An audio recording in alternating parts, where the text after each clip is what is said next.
Bom, meus amigos empreendedores do Brasil de Quem Faz, estamos aqui com mais um episódio do nosso podcast Sem Brababrá. E hoje, um cara muito especial, além de ser uma pessoa fantástica, que vai ser, eu acho, um dos melhores podcasts da minha vida, que vocês vão ficar impressionados.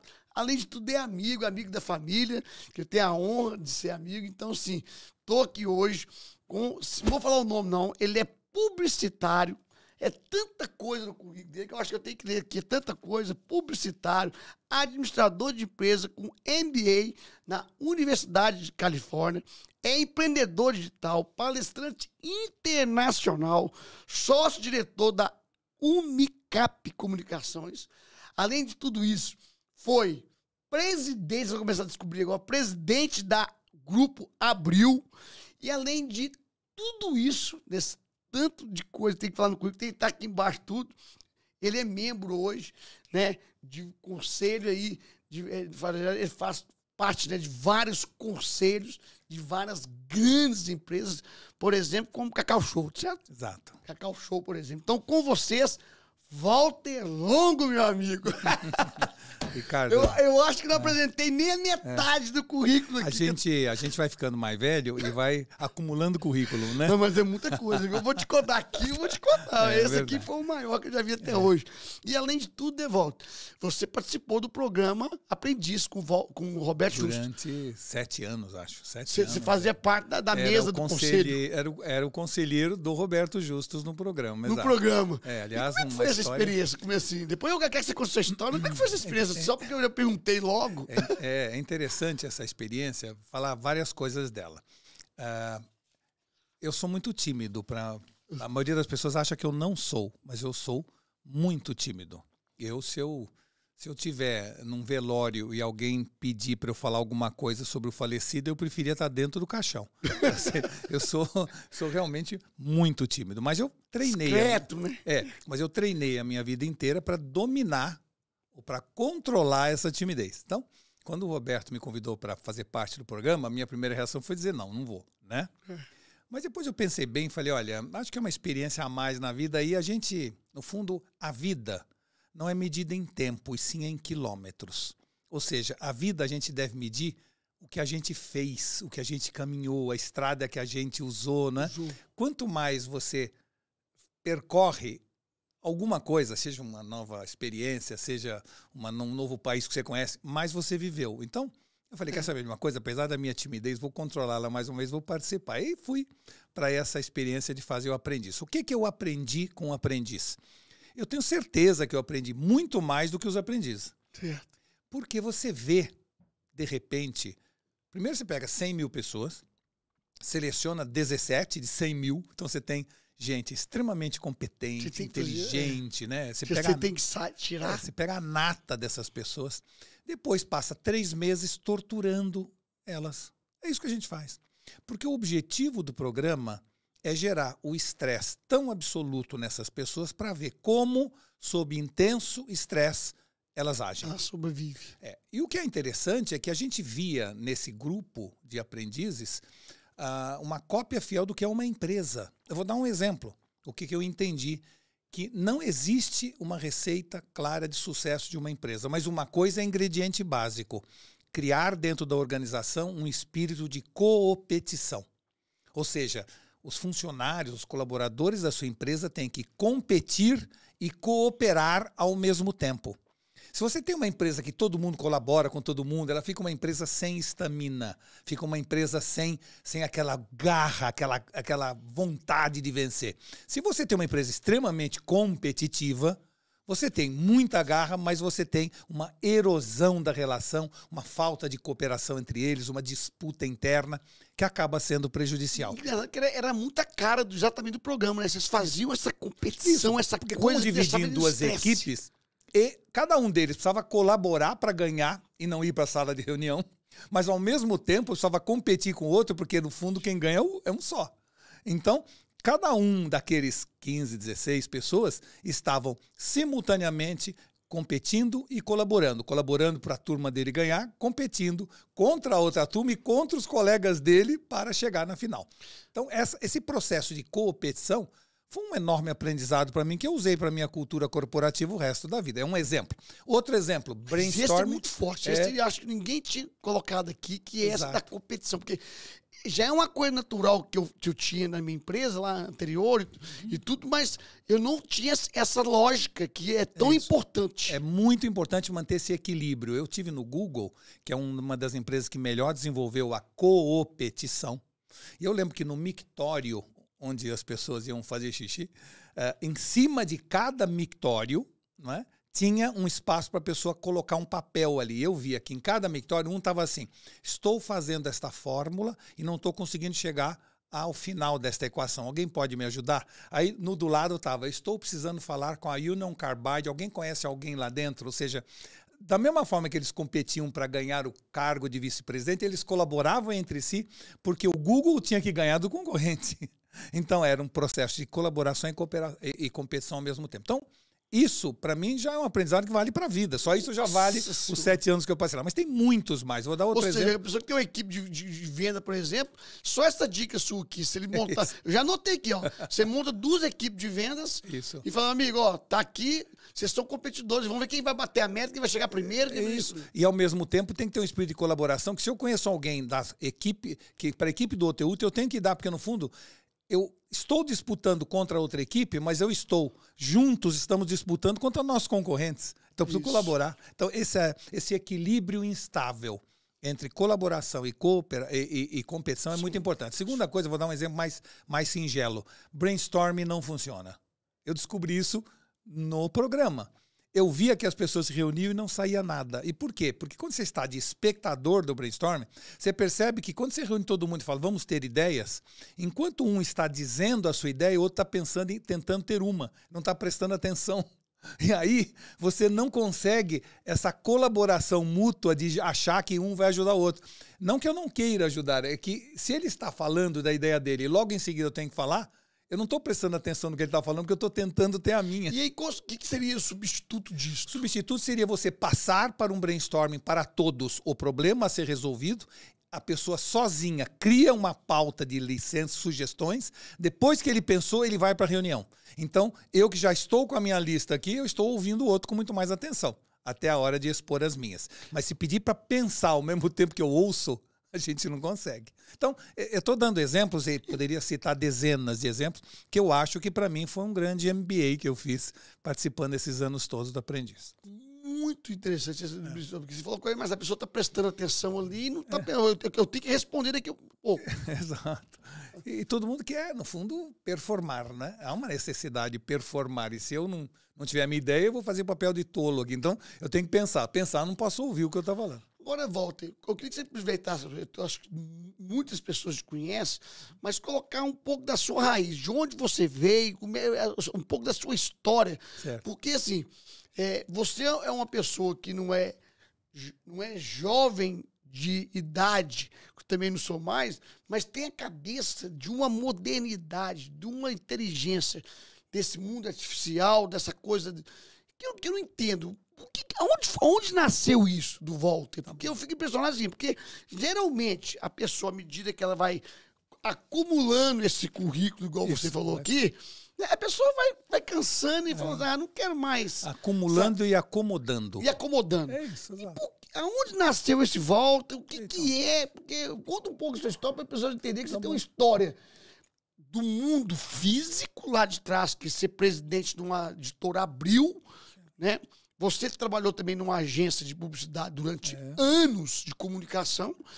E podia falar assim, poxa, e aí você não se reinventa agora, você se reinventa o tempo todo.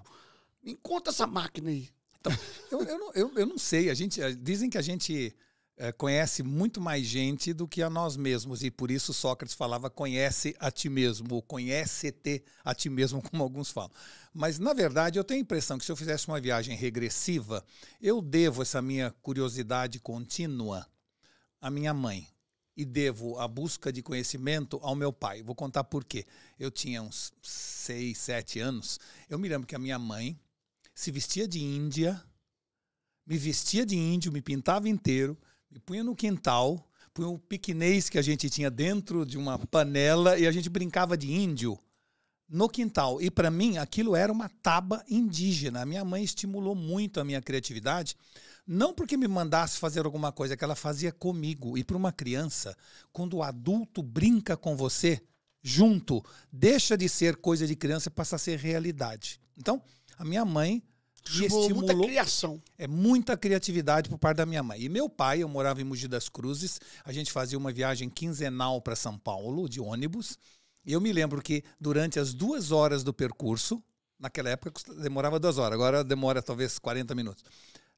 Ele ia me fazendo perguntas e eu me preparava para deixar meu pai feliz com todos os ossos do corpo. Eu sabia decorar aos 4, 5 anos, né? Eu falava para os meus amiguinhos, eu estou com dor no abdômen, todo mundo ria de mim porque meu pai me ensinava o nome clássico ou científico de cada parte do corpo. Ou seja, ele sempre me estimulou em buscar conhecimento e a minha mãe em ser criativo. Eu acho que essas duas coisas junto, e você sabe que a grande influência da gente é nessa primeira fase da infância, né? É isso que te monta nessa visão de mundo que você passa a ter. Eu tenho a impressão de que talvez o germe dessa curiosidade constante, da atualização permanente, tenha a ver com isso. Mas aí tem uma palavra que você falou, importante, curiosidade constante. Eu diria para você, eu tenho, o que eu vou falar agora, poucas coisas eu tenho certeza. Essa eu tenho certeza. O mundo daqui para frente não será mais dividido entre brancos e negros, ou ricos e pobres, e sim entre curiosos e descuriosos. Ou seja, se você não for curioso daqui para frente, anota aí, pessoal, você está absolutamente sem futuro. E por que eu digo isso? Porque no mundo onde tudo muda o tempo inteiro, o que eu sabia ontem já não vale mais hoje. E se eu não for curioso, eu vou ficando para trás. Antigamente, a gente tinha que se formar. Eu me lembro que assim, a nossa vida, Ricardo, você e eu, nós nascemos com uma vida pré-determinada. Era assim, a infância é para brincar, a juventude é para estudar, a vida adulta é para trabalhar e a terceira idade é para descansar. Eram 4 fases da vida e já estava decidido, qualquer um fazia isso. Hoje, a gente brinca, trabalha, estuda, tudo junto ao mesmo tempo a vida toda. Então acabou essa visão de que eu tenho uma fase que eu estudo. Você tem que estudar a vida inteira, porque você começa uma profissão aos 20, aos 40 resolve abrir uma franquia e muda totalmente o seu nível de conhecimento. Aos 60 você se reinventa, porque nós estamos vivendo muito mais, até os 80. Então, o lifelong learning passou a ser o mantra do ser humano. Você tem que aprender o tempo inteiro. É isso. Você tem noção, assim, tipo assim, o Walter participou com a gente do Clube R1, que a gente faz a mentoria com os vários empresários, tinha lá 80 empresários, e você levou 2 ferramentas ali naquele dia que estão se falando hoje. Mas quando eu falando hoje, eu estou falando de 3 meses só. Então assim, mas quando você falou lá, isso em janeiro, por incrível que pareça, estava pouco se falando desse assunto, dessas 2 ferramentas. Tem uma, inclusive, que acho que as pessoas nem conhecem. Uma está se falando muito, que é o ChatGPT. ChatGPT. Hoje está se falando muito. Hoje. Por incrível que pareça, há 60 dias não estava se falando tanto. E tem uma outra ferramenta que você falou pra gente que acho que as pessoas nem se conhecem. Que é o Midjourney, né? Midjourney. Exato. Mas existem hoje... o que aconteceu de 20 de novembro do ano passado, portanto, há 5, 6 meses atrás para hoje, é que o mundo mudou completamente. Olha, 20 de novembro. Exato. Escutou que a data que falou? 20 de novembro. Exato. Foi quando, pela primeira vez, a inteligência artificial, ela é discutida, estudada, pesquisada desde a década de 50. Alan Turing foi a primeira pessoa que começou a desenvolver isso. E durante esses 60, 70 anos, ela ficou privada dentro dos laboratórios, dos técnicos, ou seja, inteligência artificial até o ano passado era uma coisa para iniciado e não para iniciante. Era uma coisa para pessoas que viviam já tecnicamente dentro desse mundo. No final do ano passado, o que aconteceu? O que foi a virada? Foi a criação e a oferta de uma interface amigável. Ou seja, até agora, para eu mexer com a inteligência artificial, eu precisava usar códigos, precisava ser um estudioso do assunto. De repente, no final de novembro, o ChatGPT e, simultaneamente, muitas outras ferramentas permitiram que eu escrevesse como eu escrevo normalmente e ele entendesse essa minha forma de fazer, de falar, de escrever. Essa possibilidade de transformar um mundo dos iniciados no mundo dos iniciantes foi que gerou essa explosão da inteligência artificial. Então, o que Ficou mais gerou acessível, você tá falando. ela tornou-se absolutamente acessível para qualquer pessoa do planeta, grátis, aberta no seu celular, no seu computador. Então, isso é que gerou esse choque, vamos dizer assim, do que a gente está sentindo hoje. Mas, mais importante do que isso, eu não estou nem falando, quando falo de curiosidade, não estou falando da inteligência artificial. Estou dizendo o seguinte, nós temos no nosso celular uma biblioteca de Alexandria no nosso bolso. Nós temos a capacidade de saber o que quiser a hora que der vontade e na profundidade desejada. Isso muda muito a lógica dos estudos também, não vai mudar? A educação vai ficar de pernas para o ar. E eu acho que já está de pernas para o ar. As únicas pessoas que não estão percebendo isso são os especialistas em educação, não é? Ou seja, se você acha que o futuro da educação é feito por giz, lousa e professor, Houston, we have a problem. Não funciona mais. Não é? Na hora em que um moleque pega um Fortnite, sai do Fortnite e vai fazer uma lição de casa, é como se nós, de repente, acordássemos de manhã e estivéssemos na Idade Média. É um choque. É um choque brutal. Você entrar numa classe e ficar quietinho. Do mesmo jeito que nós entramos lá atrás. Olha, é inconcebível isso. É inconcebível como a educação, a academia ainda não entendeu que não funciona mais. E o pior, o que vai acontecer daqui para frente com a inteligência artificial? O ato de ser produtivo vai ser transferido para as máquinas. Mas eu te pergunto, para te provocar aqui, porque eu sei que você pensa sempre muito na frente das pessoas, mas vai existir, por exemplo, as escolas, universidades, tal, só que de uma maneira completamente diferente do que tem hoje, seria isso. Mas aonde vai achar esses profissionais? Só nessa nova geração? Não, eu acho demorar? que a gente... aliás, uma coisa, esse é um assunto muito interessante. Nós vamos ter que retreinar 60% da população mundial para esse novo mundo. Então, você falou algo que é muito importante, que é o seguinte. O que a inteligência artificial está trazendo para nós? A compreensão de que não é que nós vamos mudar a nossa função, nós vamos mudar a nossa missão. Até hoje, a nossa função era trabalhar, estudar, não é? E o que a gente tem que ser? Produtivo. Esta produtividade vai ser passada para as máquinas. O ChatGPT faz um texto de 10 laudas em 1 minuto, algo que alguém demoraria 4, 5 horas, tá certo? A ilustração do Midjourney, alguém demoraria dias para fazer. Ele faz em 30 segundos. Então, a produtividade agora deixou de ser o objetivo humano e passou a ser o objetivo da máquina. O que cabe ao ser humano? Cabe ao ser humano ser criativo, imaginativo, curioso. Cabe a ele aprender a fazer as perguntas e não saber as respostas. Mas onde vai ficar a escola nisso?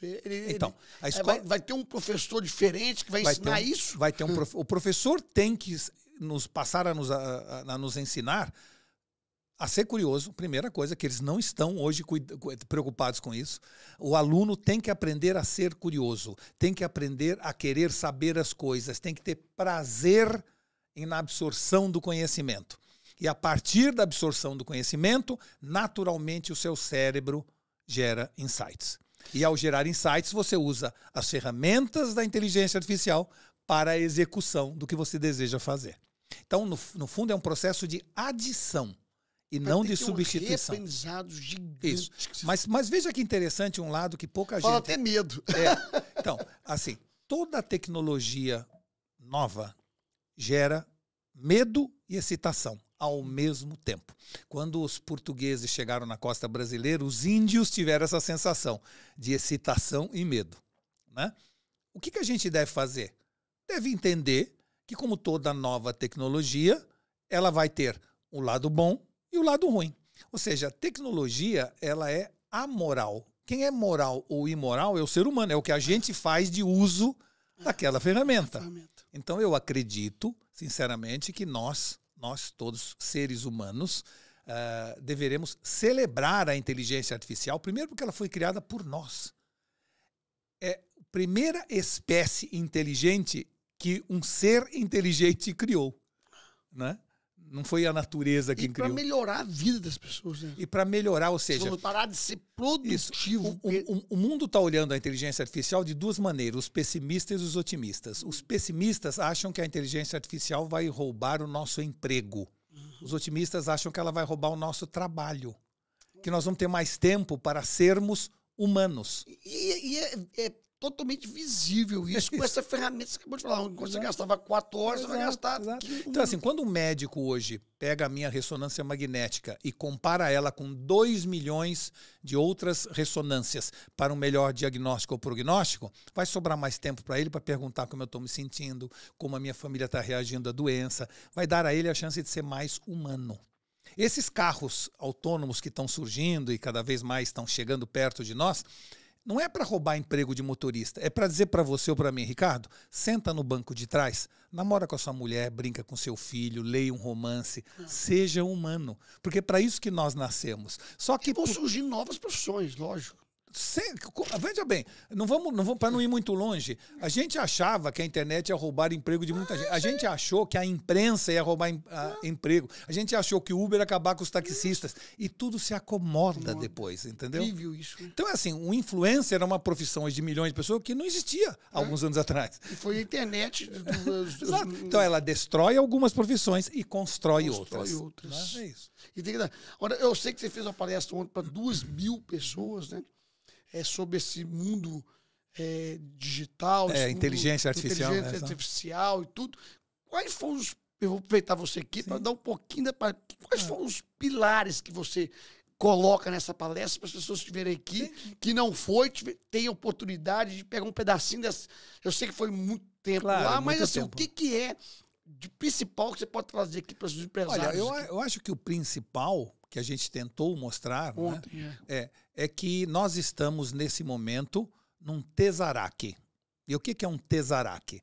Tesaraque é um momento do mundo que acontece a cada vários séculos, aonde o que valia já não vale mais e o que passa a valer ainda não substitui o anterior em todas as suas dimensões. Então, sabe aquela situação de que você sabe que o que você sabia já não vale mais, mas também não sabe o que você precisa saber daqui para frente numa mudança muito radical. Um vácuo. É um hiato no tempo ou uma franja no tempo. Esse é o momento que o Shel Silverstein chama de tesaraque. Aconteceu na passagem da Idade Média para a Renascença, quando os valores feudais já não mais serviam para eu me portar no mundo. Aconteceu na Revolução Industrial, quando os artesãos perdiam emprego para as fábricas, mas as fábricas não conseguiam manter a demanda estável, até que surgiu o marketing para estabilizar a demanda. Então, são momentos do mundo que você tem que parar e falar assim, tudo que valia não vale mais, o que está para frente eu não sei, o que eu faço? E aí, em momentos de tesaraque, o que a gente tem que fazer são 3 coisas. Ficar atento para connecting the dots, conectar os pontos, para entender as repercussões de cada coisa que surge ao seu redor. Segundo, keep calm, como a gente fala, né? Mantenha a calma. E terceiro, que, vamos dizer assim, também a gente fala, que é, no fundo, a capacidade que você tem de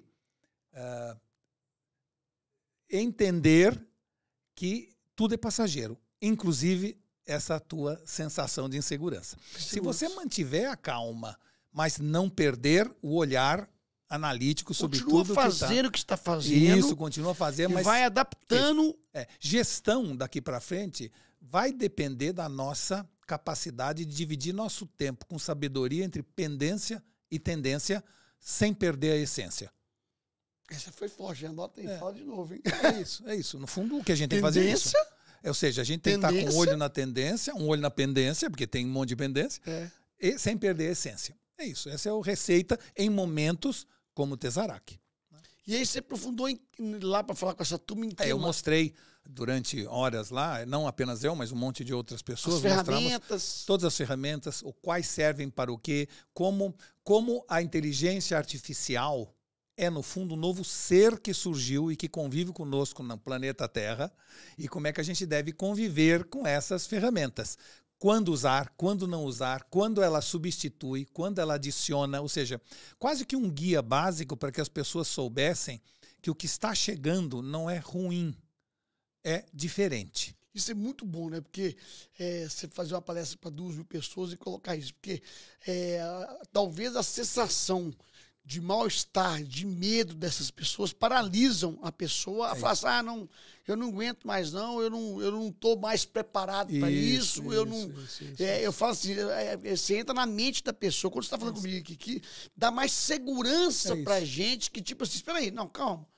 No lugar de eu renegar isso, no lugar de eu falar isso, eu tenho que ver no lado positivo disso, a pessoa não desiste, não joga a toalha, né? É isso aí. E acho que também, se você analisar, assim, a razão agora é para celebrar e não para ficar com medo. Isso já muda o viés da cabeça da pessoa que estava lá ontem. Isso.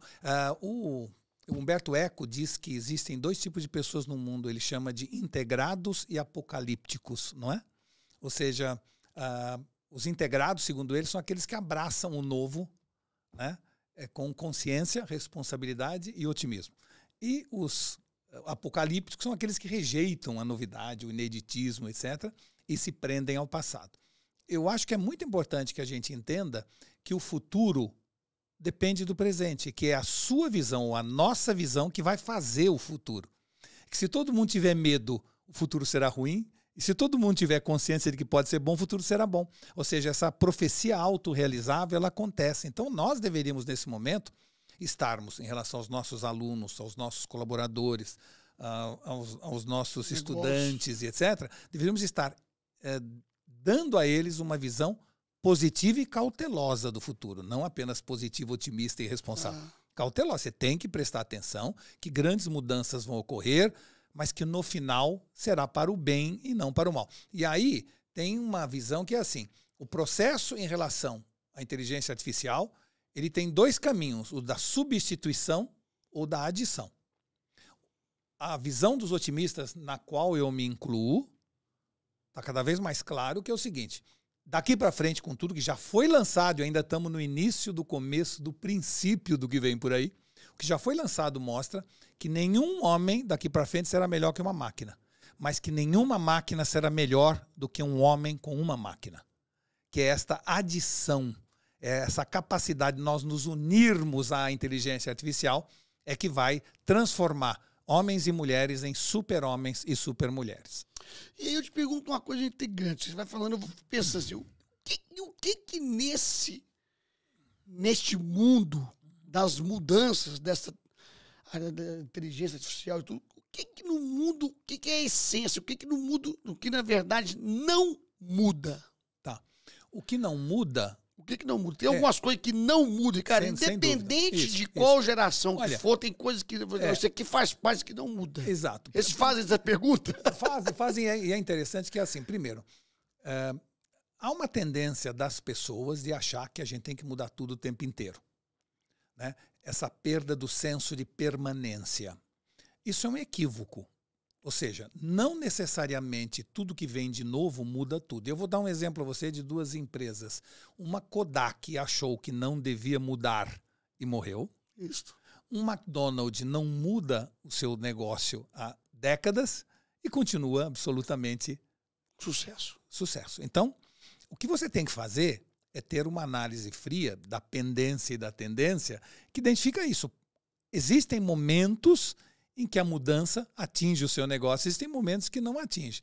Então, existe a evolução gradual, existe a evolução disruptiva. Então, nós estamos num momento do mundo em que, eu diria, os negócios hoje não morrem apenas por fazer coisa errada, elas morrem também por fazer a coisa certa por um tempo longo demais. Só que você tem, então, estar atento em até que ponto o seu negócio não está sendo disruptado por alguma tecnologia, por algum concorrente. Isso dói, né, Walter? Isso dói. Isso incomoda. Dói. E assim, eu tenho uma visão seguinte, tem negócio também, que eu falo, você não precisa concordar, que às vezes tem que morrer para nascer. Porque ele está tão comprometido com aquele modelo de negócio que não... Por exemplo, eu vi uma reportagem, inclusive, que você falou agora sobre a Kodak, que eles falam assim, não é que um executivo depois, de muito tempo, falou assim, não é que nós não enxergamos o que estava acontecendo, nós enxergamos. Só que é o seguinte, ninguém sabe por trás das cortinas de uma empresa que atrás da Kodak tinha milhões de máquinas que foram vendidas para o mundo inteiro, financiada em dólares no isso aí. mundo inteiro, custava $1 milhão a máquina de revelação, $2 milhões. Então, e que se ele mudasse aquilo, ele quebrava o negócio todo. É isso Então aí. tem momentos também que não adianta, né, Walter? Tem que virar pó para renascer. Você está falando um negócio que é muito interessante, Ricardo. Aliás, essa sua experiência de anos no mundo dos negócios te deu essa sabedoria. Ou seja, tem muita gente que critica a Kodak. Mal sabem essas pessoas que todos nós tomaríamos a mesma decisão. Ou seja, a Kodak tinha 7 fontes de receita.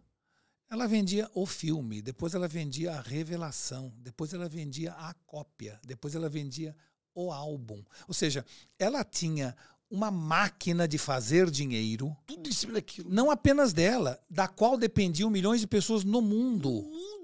Que se ela passasse... Exato, se ela passasse para o mundo digital, ela derrubava um ecossistema que seria destruído. Então, é assim, ela decidiu certo, mas ela não previa o que aconteceu depois. Quando ela viu o custo de uma máquina fotográfica digital, quando ela viu a qualidade do digital, que era muito ruim, mesmo que melhorasse, a máquina custaria caro. Então ela pensou, eu tenho aí 10, 15, 20 anos, onde eu continuarei com o mesmo modelo e terei tempo para me adaptar quando isso acontecer. O que ela não previa? A fotografia no celular. Foi aí que ela, não prevendo isto, ela não viu isto, e, portanto, ela achou que ia demorar muito mais, e foi um tempo muito mais curto. Isso é importante para a gente entender. Tem empresas que têm condição, sim, de mudar. Sim. Ou e não muda por incompetência ou cria uma mesmo. empresa paralela, ou compra uma outra... Exato. Mas eu vou falar uma empresa aqui que você pode... As pessoas podem me criticar, mas que eu convivi, eu sei, que e a gente observa, pode falar o que quiser, que é a própria Rede Globo. Você vê que ela se reinventa, né? Ela vai ali, ela vai se reinventando. Na velocidade de uma grande empresa, que é uma velocidade muito menor. Navio desse. Acho que ela se mantém, mas ela não renova tudo que poderia renovar, na minha opinião. Sim. Eu acho que um programa como Fantástico não necessariamente é uma coisa que será durante 30 anos. Já teria mudado. Já teria mudado. Porém, mas, por exemplo, já fez o Globoplay. Exato, mas aí a pergunta é assim, como é que critica alguém que vai tão bem, que fatura? Então, assim, é uma decisão, por isso que eu disse, a tendência entre a pendência e a tendência, elas nos obrigam a tomar decisões individualizadas e é um equívoco de julgamento você ficar analisando outras empresas dando palpite. Eu acho que cada empresa é uma realidade, merece o respeito e não merece a análise posterior. Falar sobre leite derramado é mais fácil. Não é assim que a gente deve fazer. Eu acho que empresas têm uma história e que só participando dessa história você pode julgá-las. Mas, em geral, eu acredito que, vamos dizer assim, empresas hoje vão ter que ficar cada vez mais atentas à mudança. Ou seja, havia um momento, eu lembro há 20, 30 anos atrás, quando a gente falava assim, este ano nós vamos mudar. E hoje, mudança é um estado permanente. Você tem que estar mudando tudo o tempo inteiro. Você tem que mudar, você tem que mexer em time que está ganhando. Coisa que era impensável algum tempo atrás. A ferramenta SWOT hoje já passou, SWOT todo dia. Então essa visão de estar energizado para a mudança e olhando em volta, e eu acho que outra coisa que ninguém fala, eu falo muito sobre nexialismo, né? Sobre a necessidade das pessoas deixarem de ser especialistas ou generalistas e passarem a ser nexialistas. Até já escrevi livro a respeito. Mas eu acho que a visão hoje da mudança é tão rápida que a gente tem que ter a chamada visão da segunda onda. Ou seja, não é o que estão inventando, mas o que isso lá na frente afeta o que eu estou fazendo. Essa é que é a questão. Então, vou dar um exemplo. Eu diria para você que no século XIX, um bom futurista teria previsto a invenção do automóvel.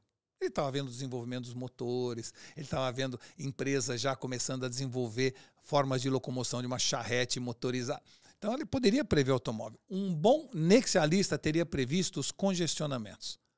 Ou seja, você tem que pensar na segunda onda. O que aquilo que vai acontecer vai gerar lá na frente. Até porque se conseguir prever a segunda onda, dá tempo de você organizar. Fazer o leapfrog, fazer o salto da rã e já explorar e beber água nova lá na fonte. Olha, não é fácil fazer isso, né, Walter? Porque Não, até não é porque uma fácil. empresa, é que você falou, só quem está dentro sabe a demanda que ela traz para você estar vivo pendência. hoje. Isso. Eu fico vendo, por exemplo, no varejo que eu vi, Sim. liderando 40 e tantas mil pessoas, e não sei quantos milhões, bilhões de faturamento, a necessidade da sua parte intelectual e de dedicação de tempo para o negócio sobreviver é tão grande É isso. que às vezes não sobra tempo para você pensar nessa segunda onda. E há uma, essa é a dificuldade. Essa é a dificuldade. Exato. E há uma correlação muito interessante entre margem e percepção. Quanto menor for a margem do segmento de negócio, mais difícil é olhar lá para frente. Certíssimo, porque não tem recurso para poder fazer as mudanças. Não é só o recurso, é assim, a sua preocupação é tanto no detalhe o caso do varejo. que você não olha o todo. Exato, varejo. exato. Então, a área de varejo é uma das áreas que tem mais dificuldade de inovar ou de pensar lá na frente, porque você está mais preocupado com o fim do mês que com o fim do mundo. Por exemplo, eu recordo quando eu estava dentro da Ricardo, tive um encontro com o pessoal da Boticário e eles tinham uma área lá de inovação que estava fazendo um monte de coisa que eles estão fazendo hoje, mas eu recordo que eles estavam estudando esse negócio há 5, 6 anos atrás, e gastando dinheiro, botando pessoas em sala e fazendo. Aí eu falei, gente, mas espera aí, como é que vocês conseguem olhar um negócio para 10 anos? E negócio aí, eu fui ver a margem do negócio. Então, gente, existe margem para você brincar. Você não tem que matar o leão todo dia, né? Ele tem, mas ele tem tempo, ele tem margem para poder trabalhar. E o problema do varejo é exatamente esse, né? É mais fácil morrer. É mais fácil morrer. Por outro lado, eu acredito que quanto menor a margem, que é o caso do varejo, mais a inteligência artificial vai ser fundamental. O que você pensa, aproveitando que nós entramos no varejo, eu vou ter outras perguntas aqui, mas o que você pensa do varejo hoje? Você que trabalhou com agências, sabe desse mundo físico, conhece muito bem os clientes, você lidou com clientes aí gigantes do mercado de varejo e outros mercados de indústria. O que você pensa do varejo hoje? Olha, não é hoje, né? O que exato. você pensa a segunda onda? Se eu falo em termos de tendências para o varejo, né, o que eu vejo do varejo mais à frente, eu vejo que a gente olha muito ferramentas. Então tem gente que fala varejo físico vai reduzir muito, vai ganhar o varejo digital. Né? Outros falam que não, o negócio, todo mundo vai para o metaverso e, portanto, vamos poder ter a experiência do varejo físico no digital. Enfim, a gente ouve falar muito disso, mas no fundo eu diria para você, se eu fosse alguém do varejo, coisa que não sou, mas tenho muitos amigos que são, eu me preocuparia com um tripé. Ou seja, eu acho que o varejo terá sucesso se ele tiver a capacidade de simplificar aquilo que vende, flexibilizar os processos e individualizar a relação. Simplificar os produtos ou serviços que ele vende, ou seja, tornar acessível esses produtos, fácil de comprar, fácil de entender como funciona, seja produto ou serviço, né? Porque às vezes você vende serviço também. Flexibilizar a relação, ou seja, permitir que o cara compre em casa, retire na loja, compre na loja, retire em casa, compre no site, receba em qualquer outro endereço, possa mandar já com o cartão de boas festas ou presente junto com você, flexibilizar tudo que puder, e para isso as máquinas estão aí para nos ajudar nisso. E terceiro, individualizar a relação. Respeitar a individualidade de cada pessoa. A pessoa entra na loja por reconhecimento facial, vou saber se aquela pessoa é um cliente que vem sempre, se já compõe outras lojas ou não, ou seja, tornar as pessoas únicas e especiais. Não faz sentido, às vezes, que coisa boa que é você chegar num restaurante e o cara fala, ô, seu Ricardo, tudo bem? Como vai o senhor? Todo mundo gosta. E você vai numa loja, não acontece isso. Você compra na C&A a vida toda, você vai na C&A ser tratado como se fosse a primeira vez. Então eu acredito, de alguma maneira, que a tecnologia chegou, é barata, é acessível, para você simplificar produtos, que foi o que o iPhone quis, eu quero um botão só, não me traz 20 botões, né? Esse é um exemplo de produto simplificado, mas tem também acesso simplificado, horário que você fica aberto. Você tem que simplificar o acesso aos produtos e serviços, tem que flexibilizar as relações.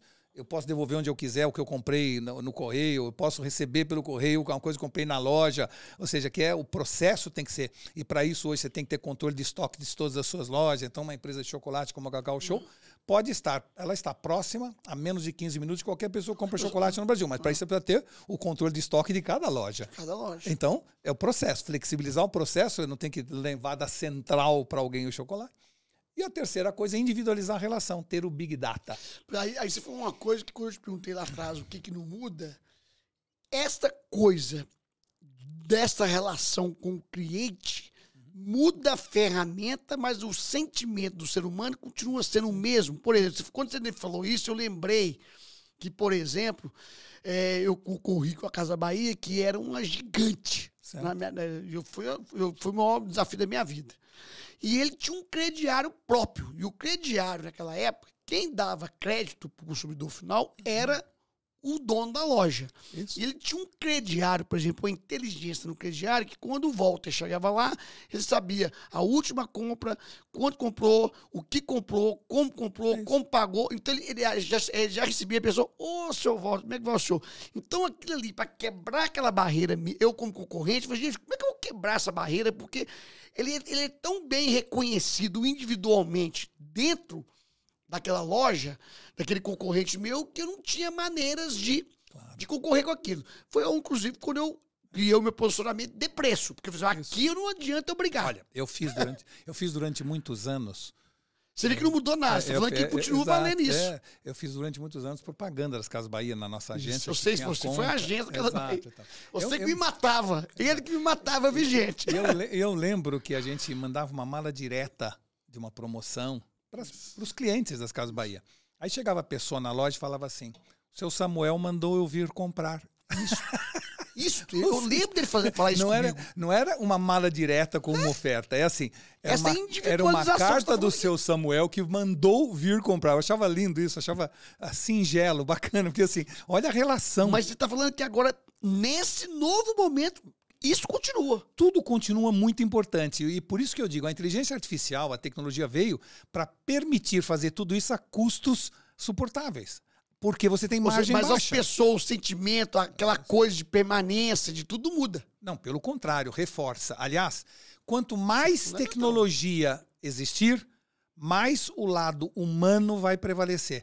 Mais a intuição, mais a empatia. Tudo isso vai ser valorizado. Entendeu? Existe um lado humano que é o nosso instinto gregário, nosso instinto de se sentir pertencente a um grupo. Tudo isso continuam valores humanos, que a tecnologia não terá. Nenhuma inteligência artificial vai ter o que a gente chama tecnicamente de qualia. Qualia é um sentimento que nós temos atávico em cada um de nós e que extrapola ao próximo, que a máquina jamais terá. Por exemplo, você entende o que é a vermelhidão do vermelho. Uma máquina não consegue. Você sabe o que é uma dor, uma coceira.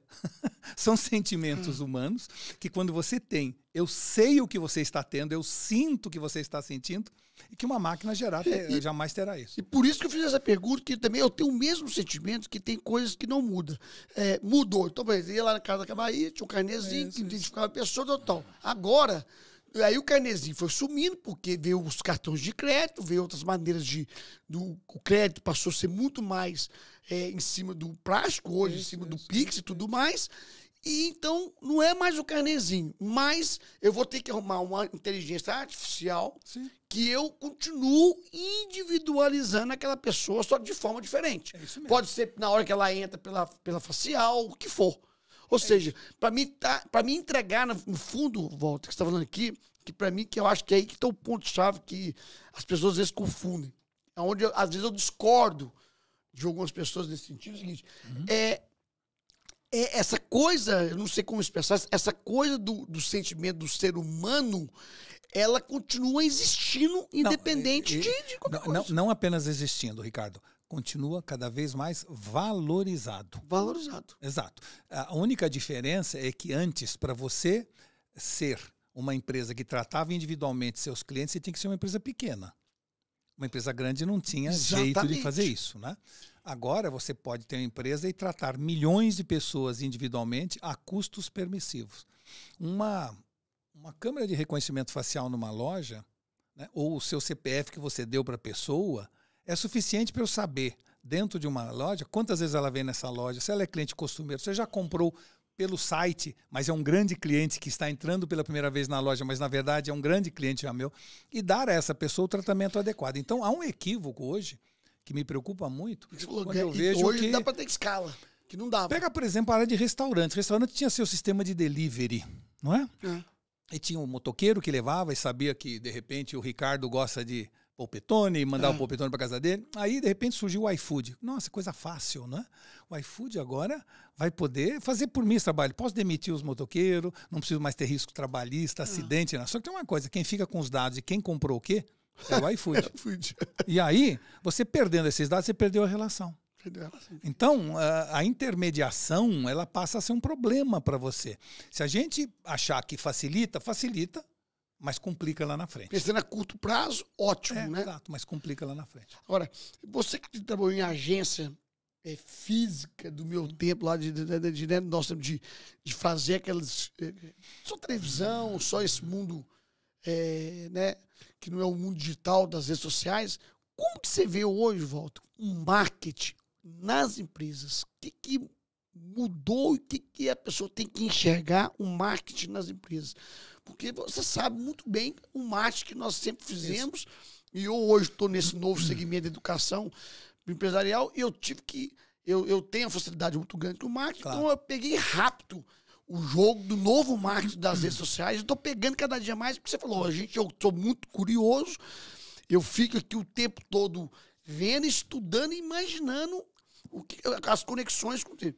Eu observo a mesma coisa que o marketing a gente fazia, era para ir lá buscar o cliente, para chegar, para o cliente entender quem a gente era, posicionamento, movimento do que tem que ser feito, mas as ferramentas mudaram completamente, claro, e está mudando de novo, né? Nós estávamos falando ali dentro agora. Não é que está mudando de novo, está mudando o tempo inteiro. É diferente mudando de novo, né? A gente tem que estar atento. Eu estava falando desse tripé que era Connecting the Dots, Keep Calm, e faltou o terceiro, que é Go with the Flow.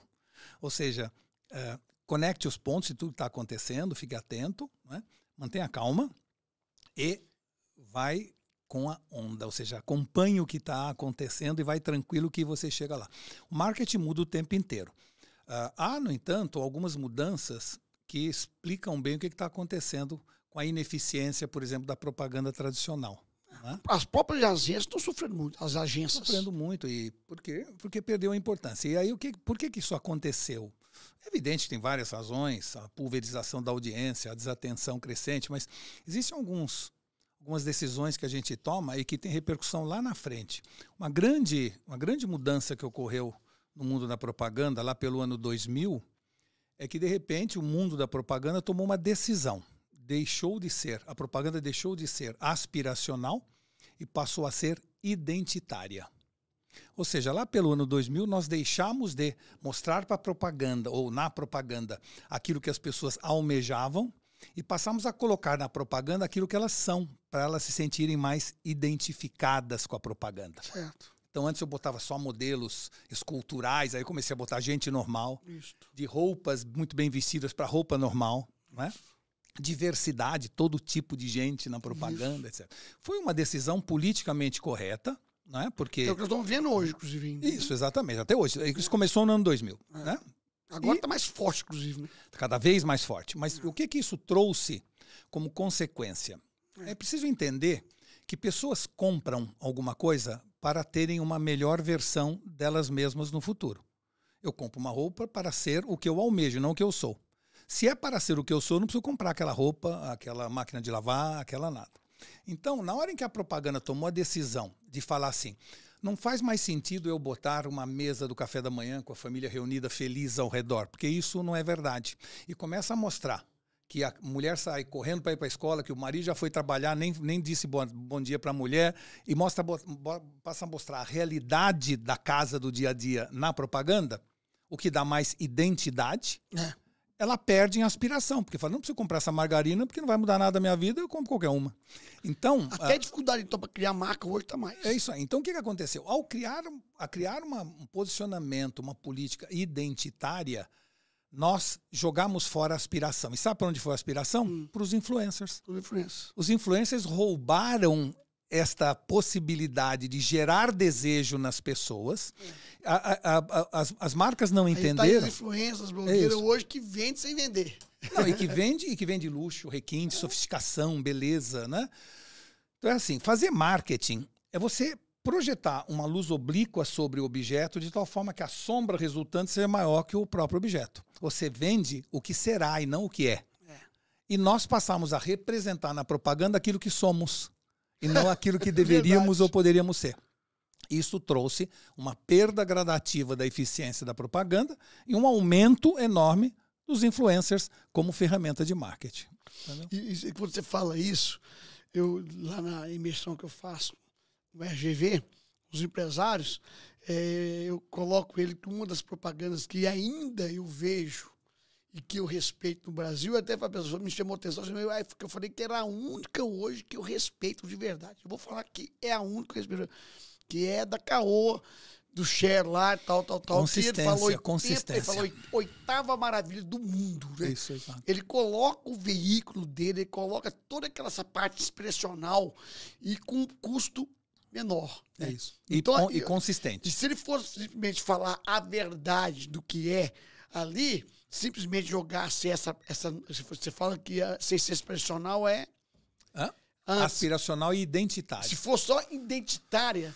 Venderia consumo de combustível, venderia... só aí isso. Ele nunca seria esse líder que ele é hoje. Caoa construiu a fama dos carros coreanos e agora está fazendo o mesmo com os chineses. Pois você imagina, por quê? Porque ele vai exatamente nessa parte da aspiração. É isso aí. Então, eu acho que é muito importante a propaganda fazer uma reflexão, um exame de consciência de que nós cometemos, em nome do politicamente correto, o que eu não estou discordando, acho que talvez não tivesse outro jeito, mas assim, nós cometemos lá atrás, tomamos uma decisão que está custando muito hoje, que é a perda do aspiracional. E por que isso? Uma coisa que pouca gente entende, inclusive falam de marqueteiro até com certo desprezo, é marqueteiro, né?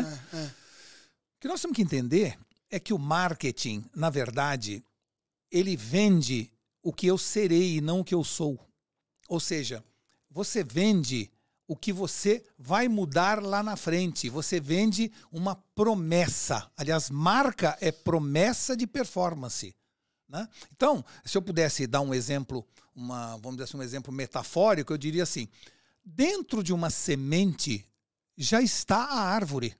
Ela só não se expressou. Eu quando vendo quando eu vendo uma árvore, eu vendo a semente, mas eu estou vendendo a árvore, não a semente, porque ninguém quer comprar uma semente, a pessoa quer comprar a árvore. Então, o que eu faço?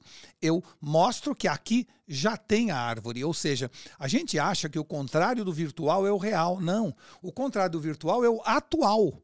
Atualmente, eu sou uma semente, mas eu já tenho aqui dentro a árvore. Então, fazer marketing é você ver um bloco de pedra e entender que lá dentro já tem a escultura, só falta parar as arestas. Não, mas isso é muito... Entendeu? Mas eu falo assim, quando você fala um negócio desse, eu fico maluco, porque assim, foi uma das fórmulas de sucesso que eu fiz na minha vida, por isso que eu valorizo tanto marketing. Quando você está falando aqui, está voltando um filme na minha cabeça, porque eu falei assim, quando eu montei minha primeira loja de 20 metros quadrados, que eu escrevi na placa, gigante, Ricardo Eletro, cobre qualquer oferta de eletrodoméstico do Brasil, aquilo ali era uma coisa que a semente... Aí as pessoas passavam e me criticavam, porque eu vendia pouquíssimos eletrodomésticos, né? E aí tem uma sensação, quando você fala isso, que você está fazendo uma promessa que você não cumpre. Não é isso. Não, você não. É que você está vendendo para ele o que você será e não o que você é. O que eu vou ser. E ali dentro daquele pequeno espaço que eu tinha ali dos eletrodomésticos, eu cobria as ofertas. Mas que eu tinha aquela semente. Para mim cobrir a oferta daqueles poucos produtos, eu cobria. Para mim poder manter o compromisso. Mas as pessoas chegavam assim, mas com tanto pouco elétrico, como que ele vai cobrir a oferta do Brasil? Né? E só que eu vejo, igual hoje eu estou nesse novo negócio, eu falo com a turma e falo isso lá no RGV. Gente, vocês têm que ter a visão de onde vocês querem chegar e vender hoje. Vender hoje. Ou seja, muita gente fala que... Falamos isso ontem, falamos isso ontem. Para ser um bom empresário, as pessoas dizem assim, para ser um bom empresário, você tem que ter os pés no presente e os olhos no futuro. Mas para fazer marketing, você tem que ter os pés no futuro e os olhos no presente. E levar todas as pessoas rumo àquele futuro que você já está lá. É o que a Caô faz, por exemplo, oitava maravilha do mundo. Tá aí, né? E, claro, tomando cuidado para não mentir. Porque não mentir, exato. mas você pode não mentir. Entre a visão e a mentira tem uma distância. Você tem que saber dosar. Claro. É dosar. O que não pode é prometer algo. Mas como é que você cobriu a oferta, Ricardo? Do Brasil, se você estava começando, era simples. É o que eu explico. Eu tinha 80% do meu mix de bugiganga ou falucinho de pelúcias, produtos que davam rentabilidade, e os poucos eletrodomésticos que eu tinha dentro, o cliente chegava, o preço que ele achava fazer mais barato, porque aquilo que eu estava fazendo ali não me matava. Mas devagarinho eu fui crescendo, mas eu sabia que a semente estava ali. Mas o que você sabia é que você já estava onde você chegou. Essa que é a diferença. O empresário tem que ter essa capacidade de estar aonde ele vai chegar. E eu vou dar um exemplo para você que ilustra bem isso na história, né? Tem um estudioso antropológico chamado Pollock. Ele fez um estudo muito interessante que ele tentou entender se povos tinham uma visão grandiosa de si mesmo porque a nação era grande, ou se ao contrário, a nação ficou grande porque o povo daquela nação já tinha uma visão grandiosa de si mesmo. E ele fez o estudo desde a Grécia, Roma, passando pelos grandes navegadores, Inglaterra, Estados Unidos, e chegou a uma conclusão que, sem exceção na história, uma visão significativa antecede uma realização significativa.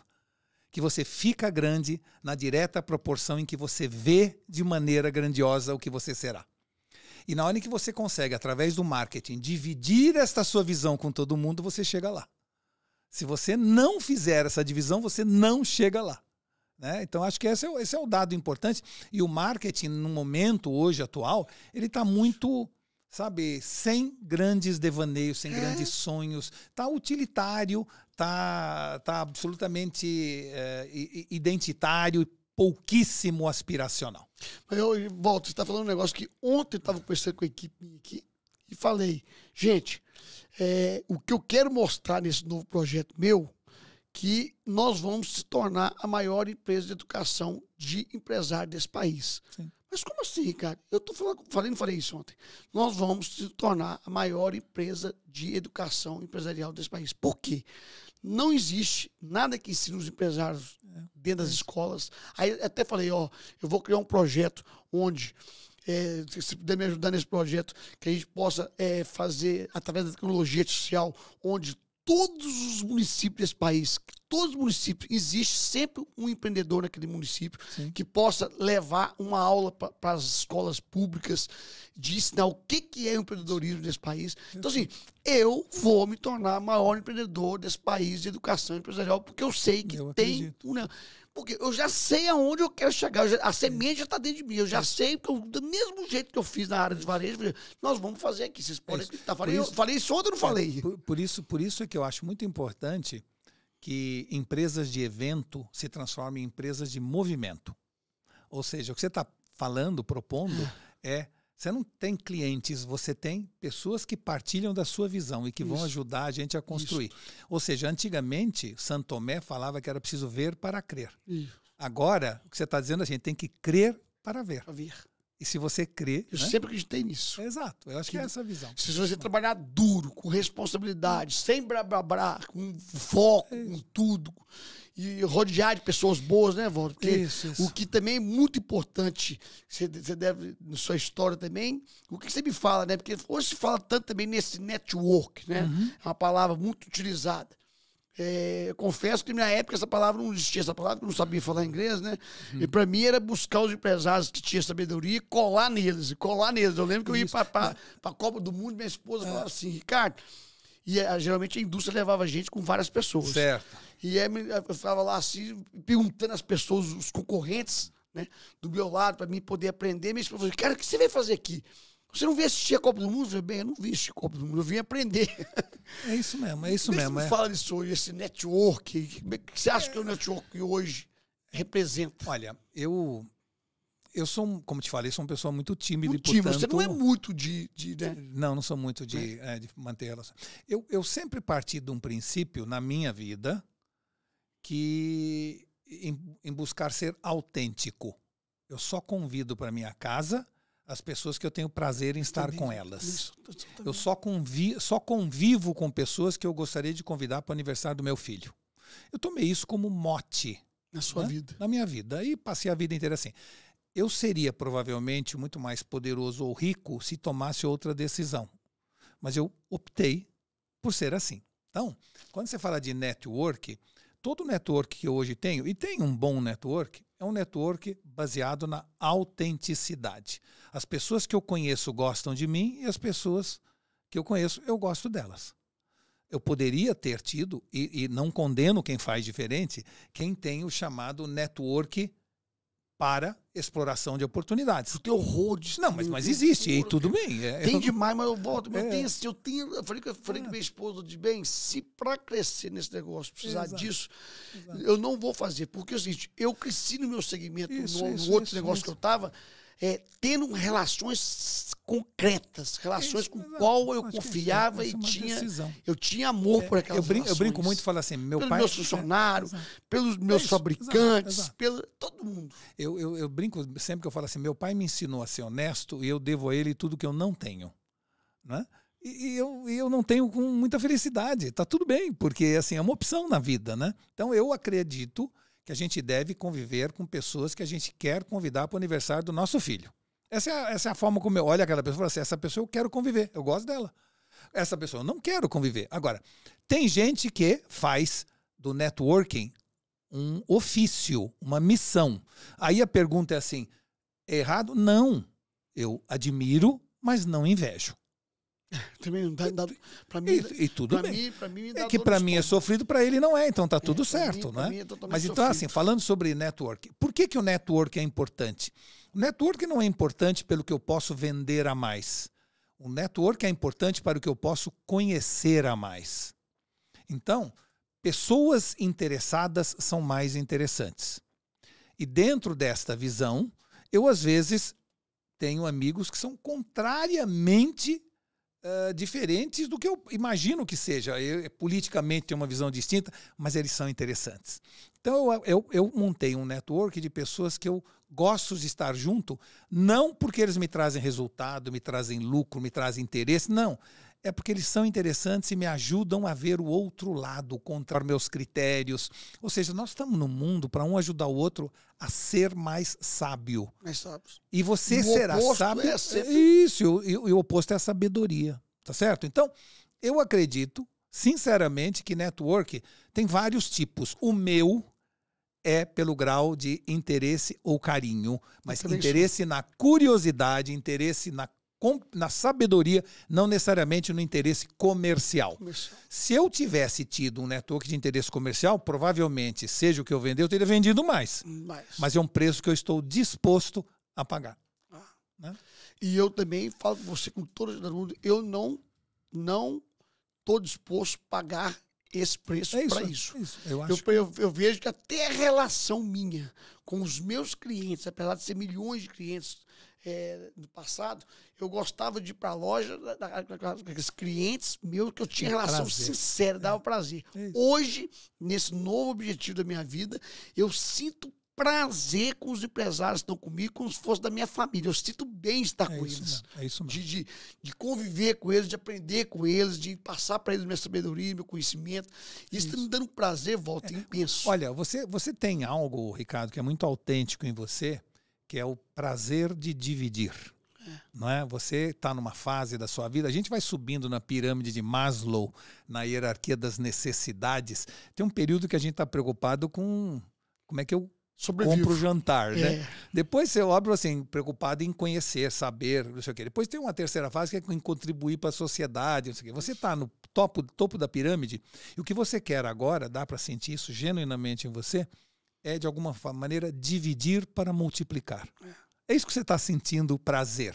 Quando você ajuda alguém a resolver um problema do negócio que você já passou por aquilo, e você divide a sua experiência, você gera uma energia positiva para ele e para você. Que não está no clube, vai agora no RGV, e ele sentou na minha mesa ali, eu comecei a conversar com ele, fez umas perguntas e eu entusiasmei, porque eu começo a vomitar, como diz, todo aquele conhecimento. Ele ficou maluco, mas eu fiquei 30 vezes mais maluco. Ele com a sensação como que ele estava sentindo, que falou, Ricardo, puxa vida, você passar isso aqui tudo para mim, sem nada, sem ter certeza que nós vamos ter uma relação comercial, eu tô impressionado, porque todo mundo faz o inverso, quer ter a primeira relação comercial, poder, né? É isso mesmo, essa é porque isso é genuíno, mal sabe ele que você está fazendo bem para você e não apenas para ele. É isso, exato, tá tudo bem. Não, Walter, se eu esqueci de perguntar alguma coisa que me ajuda aí, não, mas você lá como conselheiro lá do Roberto Justo, no Aprendiz, o que você enxergava assim? Você já deu uma palhinha, mas fortemente que um líder tem que ter. Falei, cara, isso aqui, eu sei, não lá no Aprendiz, porque lá foi você escolhia essa pessoa, na verdade, né? Exato.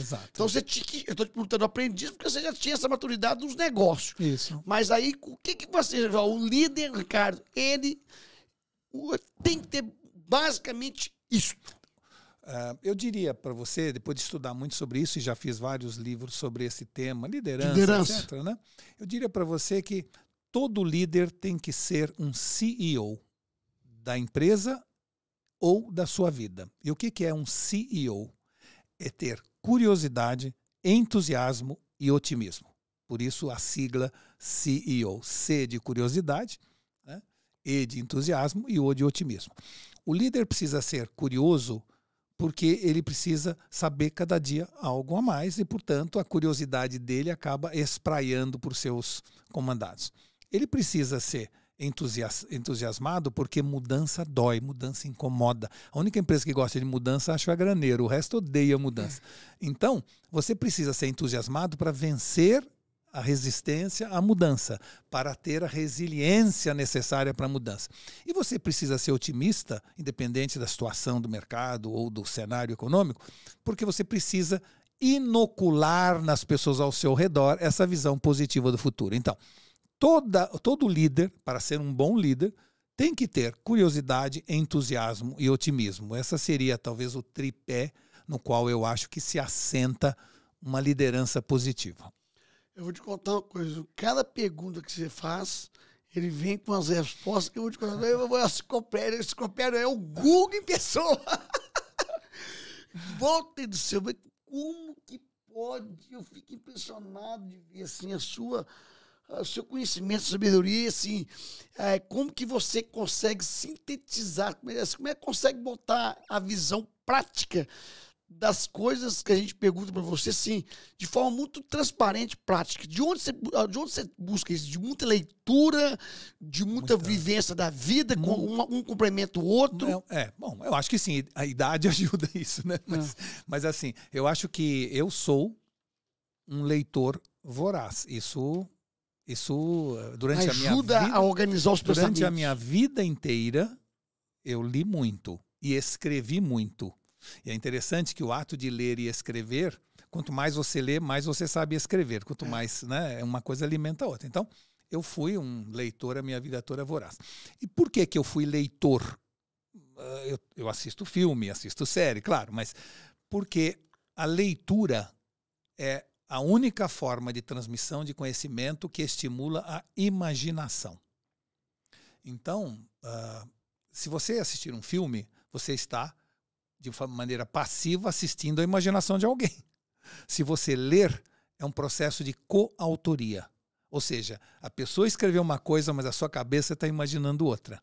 Você está criando imagens na sua cabeça o tempo inteiro. Então, o exercício de leitura não é apenas um exercício que leva ao conhecimento, ele leva à imaginação. Você fica uma pessoa que gera muito mais insights, muito mais criativo, quanto mais você lê. E é uma pena que a gente veja hoje uma redução. Isso que a gente perguntar, hoje está tendo uma redução de leitura. Está tendo uma redução, porque é mais simples e mais fácil você, de maneira passiva, isso ficar assistindo. Diminui a criação. Diminui profundamente a criatividade. E em compensação, vai vir uns mundos artificial que você vai escrever e vai... Não, esse é o problema que é interessante, que é o seguinte. A inteligência artificial é a primeira ferramenta que vai ser usada muito mais pelas pessoas mais velhas do que mais novas. Porque todas as outras, os jovens é que iniciaram a curva de adoção, depois vieram os mais velhos. Por que os mais velhos usarão? Porque é uma interface absolutamente amigável, você entra, escreve e sai. E a segunda principal razão, porque para que você consiga da inteligência artificial aquilo que você almeja, você precisa de repertório e vocabulário. E, infelizmente, a turma do tipo assim, dos jovens, não tem vocabulário e não tem bagagem, não tem repertório. Então, na hora em que eu vou descrever para o Midjourney o que eu quero, se eu não sei a diferença entre teto e abóbada, eu não consigo fazer a ilustração que eu almejo. Se eu não sei a diferença entre afrontar, confrontar e defrontar, eu não consigo pedir a ele ou ele não me trará aquilo que é fundamental para o que eu pretendo fazer. Então, vocabulário, né? A capacidade de se expressar aliada a uma bagagem cultural. Se a pessoa não sabe que há uma distância muito maior entre as pirâmides e Cleópatra do que entre a Cleópatra e o nosso momento hoje, que lá tem 3.000 anos de distância entre as pirâmides de Kelpis, Kefren, Miquerinos e a Cleópatra, eu vou fazer um desenho com ela na beira da pirâmide novinha em folha, porque eu não tenho essa bagagem. Então, quanto mais bagagem você tiver, quanto mais vocabulário você tiver, melhor a inteligência artificial vai trabalhar para você. E aí, dentro daqueles princípios seus, os dias de uma coisa vai puxando a outra, daqui uns dias tem uma outra tecnologia, outra coisa artificial para atender esse jovem que não tem esse vocabulário, que vai ter a nova onda, né? Ou provavelmente vai ser por fala. Isso. Não, eu acho assim, se as pessoas não lerem mais, e por isso a escola tem que mudar, se as pessoas não tiverem a capacidade de imaginar, porque ele está aqui, a inteligência artificial. Se eu não imaginar nada, eu não peço nada. Se eu não peço nada, não acontece nada. Tá certo? Então, a imaginação, ela é fruto de você ter conhecimento embarcado na sua cabeça. Nós somos de uma geração onde eu partia do seguinte princípio, não tinha onde guardar a informação. Então, eu estava na escola e eu ouvia falar de, eu vou dar qualquer exemplo, a Mesopotâmia banhada pelos rios Tigre e Eufrates, e surgiu a grande civilização mesopotâmica. Aí, outra aula de história, eu via que o rio Nilo era o berço da civilização egípcia. E aí eu via que o Reno e o Danúbio eram precursores do que foi depois da civilização europeia. Sem que eu pedisse, com todo esse conhecimento embarcado na minha cabeça, meu cérebro, meus neurônios começavam a fazer sinapse. E falavam assim, pera um pouquinho, por que na Mesopotâmia era rio? No Egito era rio, na Europa era rio. Como é que o Amazonas, que é o maior rio do mundo, não tem nenhuma civilização relevante ao redor dele? Sem que eu pedisse, eu tinha um insight. E aí eu ia atrás da informação, me gerava curiosidade. Hoje a juventude, ou as pessoas mais novas, pensam assim, não, eu não preciso saber tudo na minha cabeça. Quando eu precisar, tá no Google. Né? Só que tem uma coisa, lá não faz sinapse. Lá não surgem as perguntas na sua cabeça. Então, se você não surge a pergunta, você não vai atrás da resposta. Se você não vai atrás da resposta, você fica sem o conhecimento embarcado. E você gera uma espiral descendente. Por isso, alguns estudos, não necessariamente verdadeiros ou comprovados, como o Demouge fez, mostram que é a primeira geração que o teste de QI é inferior às gerações anteriores depois de mais de 100 anos. Então, nós podemos estar sofrendo agora de uma crescente indigência cognitiva, fruto de não colocarmos na cabeça o conhecimento que geraria as sinapses e os neurônios trabalharem. Vai, mo, brinca. Volta, nossa, é muita coisa. Agora me fala uma coisa, assim, desse mundo hoje, né, que nós estamos vivendo aí tudo, tanto é que o podcast chama Sem Brabá. O que você percebe que é o maior brababá na sociedade, no meio, nos negócios, que você percebe que, tipo assim, cara, isso é um brababá danado? Eu acho que essa tendência... Não é julgando, não, mas assim... Não, eu acho que essa tendência de adoção de gurus, esse é um blá blá blá. Ou seja, é inacreditável que hoje nós estamos consumindo pessoas que falam e não que fazem ou fizeram. Né? Esse é um enorme blá blá blá. Pessoas que criam uma tese, seja de emagreça em 50 quilos em 20 dias ou fique rico em 2 semanas, né? Mas que quando você vai ver, essa pessoa ficou rico porque disse para os outros que eles precisam ficar ricos. Mas ele não fez nada, não tem história, não tem trabalho.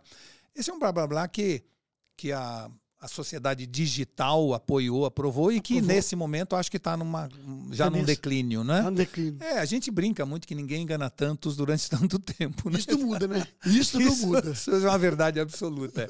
Então, no fundo, a grande questão, eu acho que é um blá blá blá, é assim: saberemos depurar, separar o joio do trigo? Sim, saberemos.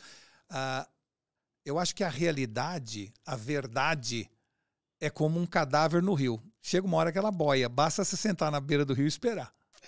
E você fala isso, é engraçado, porque eu fico vendo assim, no projeto que eu tô, e eu como sou empresário da vida real, que sabe o que é cada tijolinho, o que é montar uma estratégia de marketing, montar uma gestão, lidar realmente a diversidade, que é lidar com as pessoas, que eu tinha 45 mil pessoas para me lidar, montar esse time, e a dificuldade, não só dificuldade, mas assim, tudo que nós falamos um pouco aqui hoje, que está por trás das cortinas, que só quem viveu, quem passou naquela estrada, sabe o que é. E eu fico vendo essa turma aí dos gurus, dos barbarbás falando as coisas, por isso que me provoca uma indignação, porque eu sei que não é verdade aquilo, e aí eu fico doente com isso, até às vezes até passo do ponto, que parece que é uma crítica, mas não é crítica, porque eu sei o que é que o empresário, para começar um negócio pequeno, ele tem que se provar o tempo todo, depois ele tem que conseguir ter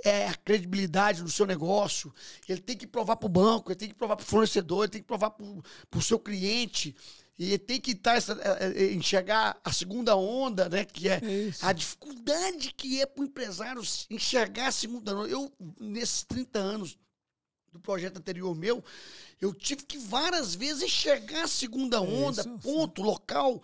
Eu lembro que eu criei um produto que chamava Ricardo Mais, que era quando o cliente chegou na minha loja, pediu o produto que eu tinha no ponto .com, eu não podia entregar para ele na loja.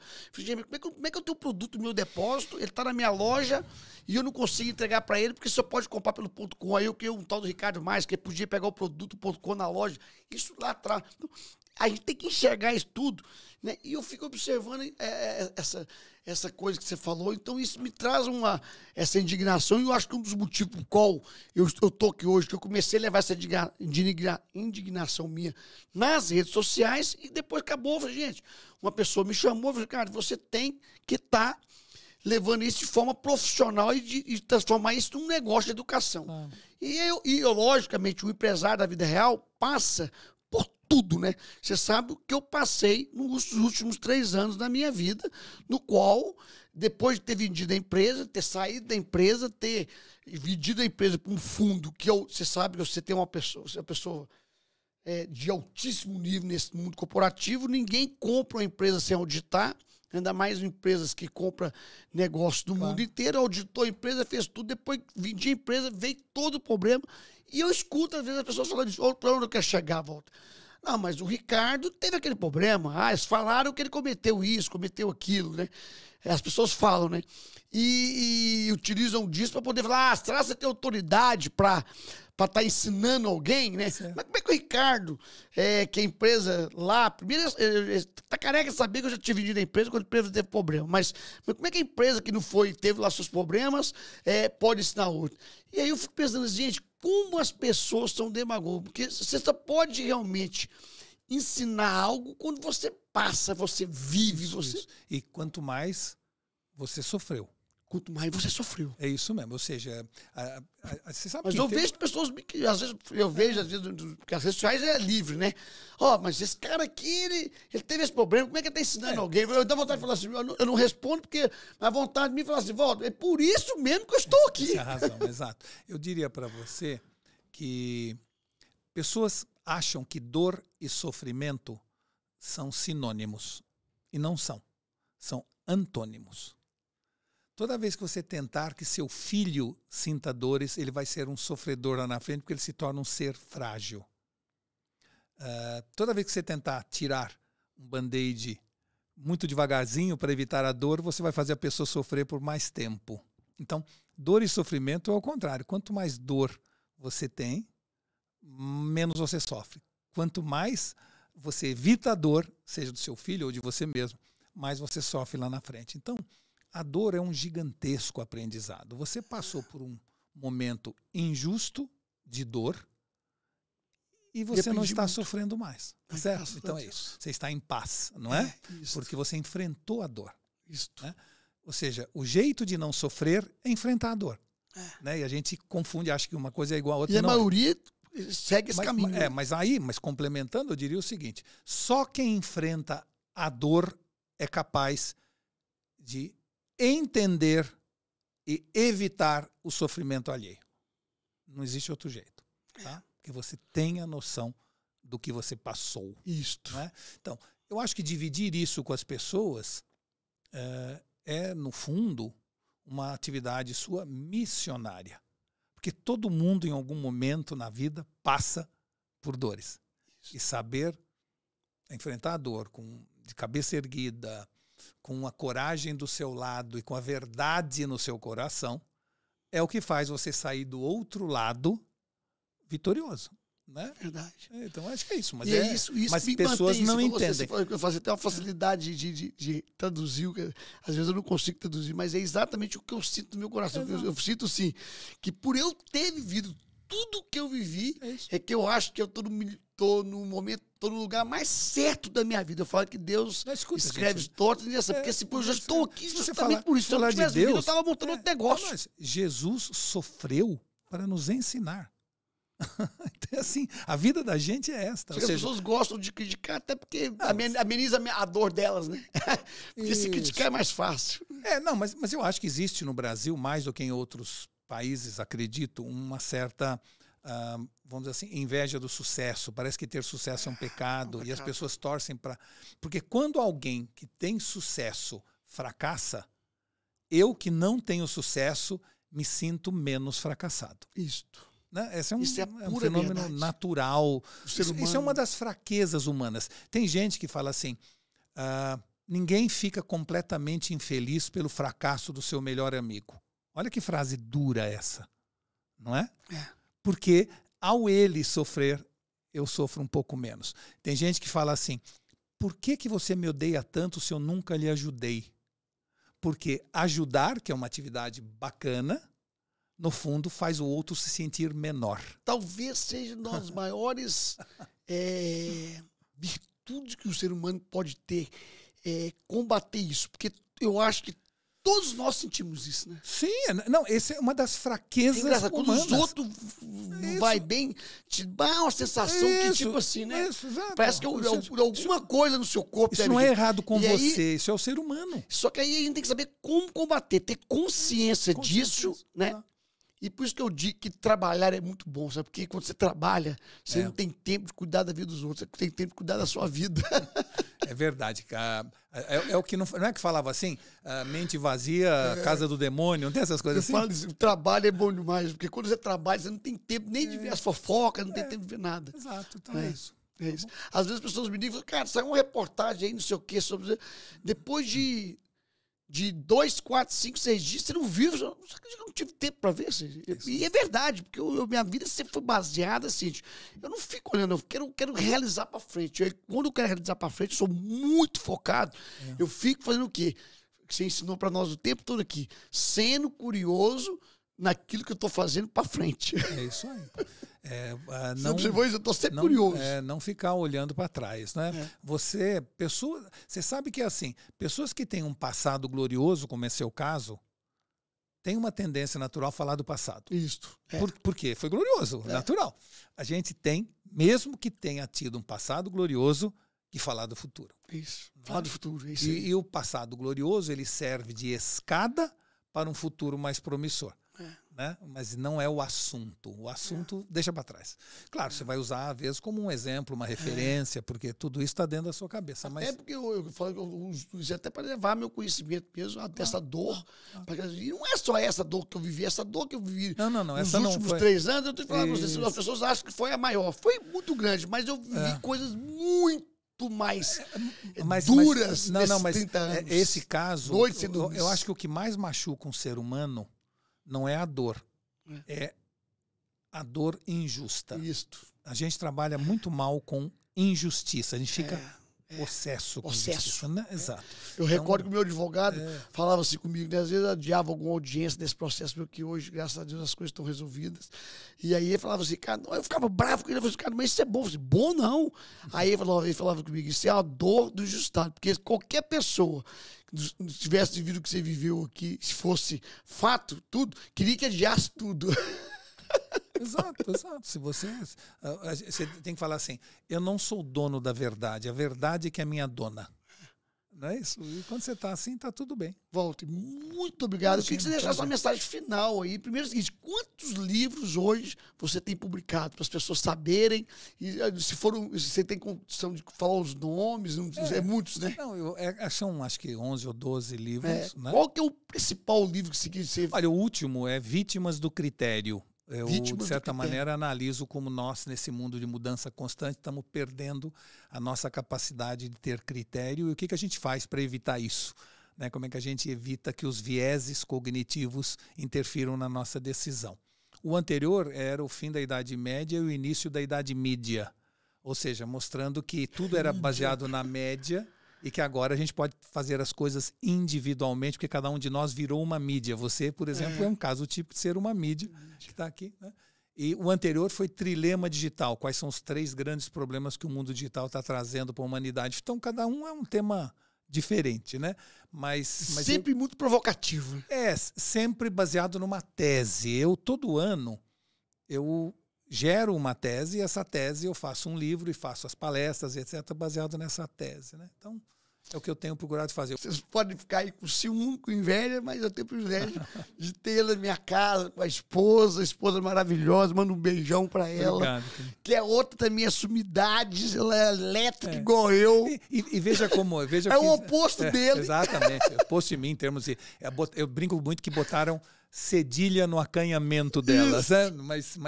Mas ela é uma pessoa que tem uma visão de mundo também que eu admiro muito, apesar de não partilhar às vezes. Por exemplo, ela está agora no Monte Fuji, no Japão, vendo o desabrochar das flores nas cerejeiras. Olha isso. Ela foi lá para isso.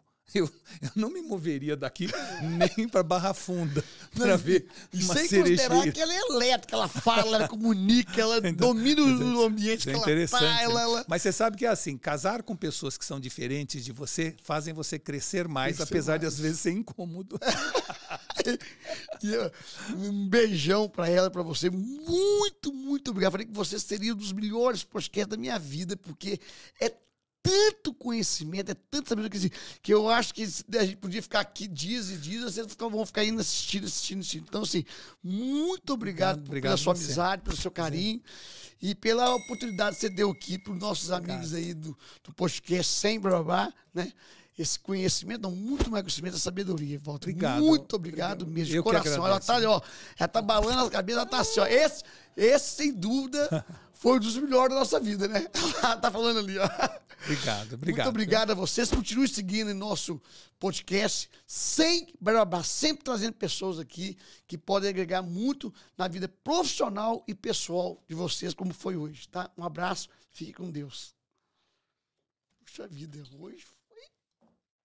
Volta, esse aqui não tem base, não.